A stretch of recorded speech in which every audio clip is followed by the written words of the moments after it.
One of the biggest myths I hear from founders is that a safe is quote unquote free money just because it doesn't have an interest rate or a maturity date.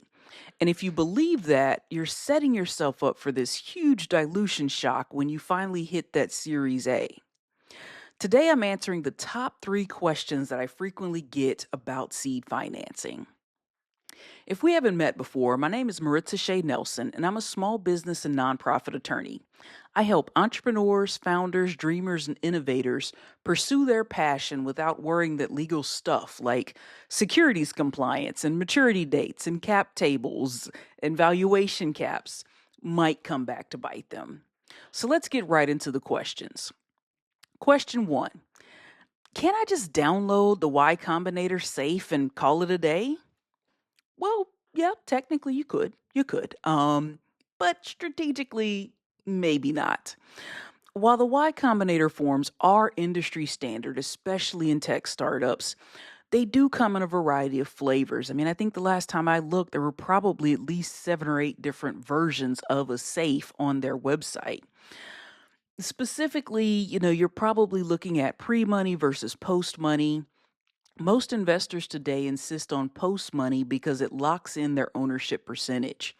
So if you don't understand which one you're signing, you could be accidentally giving away a significantly larger chunk of equity than you had actually planned. And as an attorney, I tell people, I don't say that to insult anyone's intelligence. Again, working with entrepreneurs, innovators, founders, you're by nature a really smart, very driven person. But that doesn't mean that you understand all the legalese that's happening in some of these documents. And so that's where I tell people it's much better to sit down and ask the questions than to just sign something because you heard it's industry standard, it's what's out there on the internet, it must be okay. The other issue is that you really need to stop and make sure that you're compliant with both federal and state securities regulations and that those filings are also in order. And if you're not, you're going to be facing some huge problems. And these things need to be taken care of before the documents are signed and before the money hits the bank. Question number 2.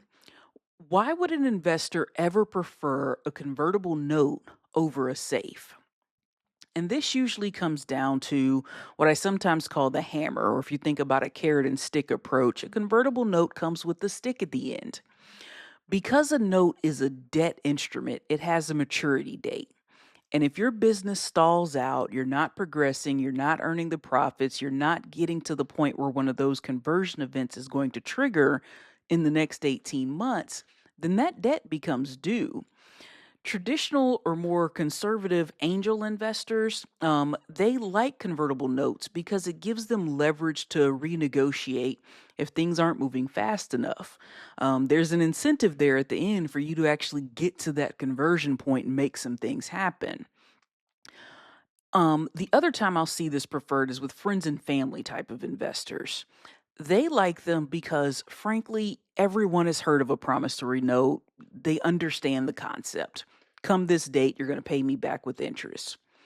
A safe, on the other hand, is an agreement that basically says you'll get equity in my company at some unknown time in the future if X, Y, or Z actually happen. And you can see how, to somebody who's not familiar with this seed funding world, who's not familiar with tech startups, is going to say, that sounds a little bit fishy. Why don't we just do a promissory note? So that's why sometimes you'll see people prefer the convertible note. Question number 3. Do my friends and family really need to be accredited investors? And I think what this question is getting at is, why do I need to worry about all this legal stuff? I mean, these are friends and family. They're not going to sue me. And if I had $1 for every time I heard that, I'd be sitting on a beach somewhere or on a cruise instead of actually answering these questions. Legally, it makes your life much simpler if your investors are accredited investors. Most safes and notes are issued under Rule 506B of Regulation D of the Federal Securities Regulations.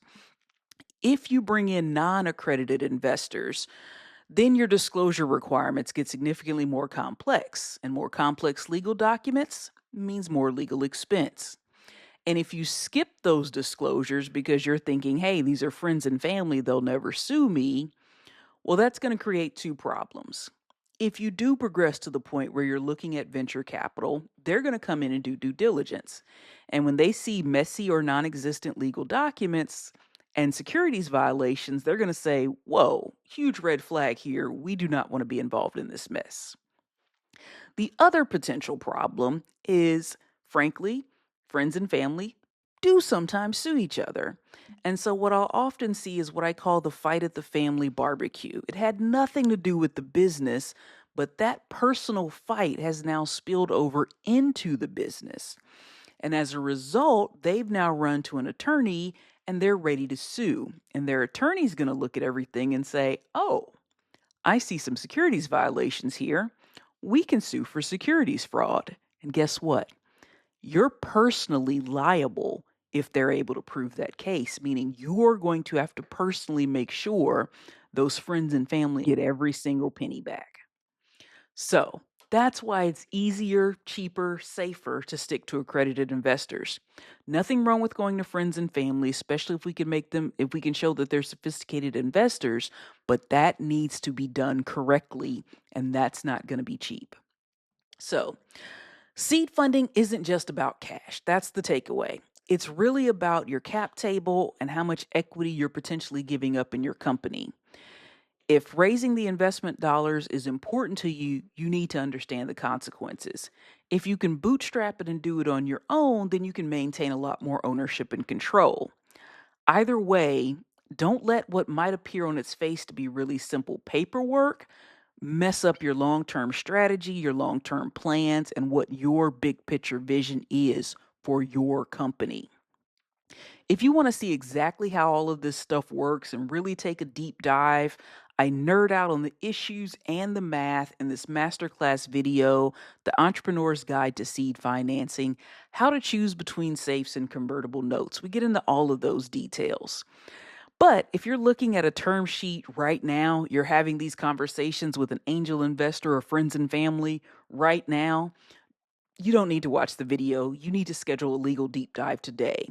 Visit msnlawoffice.com/scheduling and let's work through these details and make sure that your business is really ready to take on these investors. Until next time.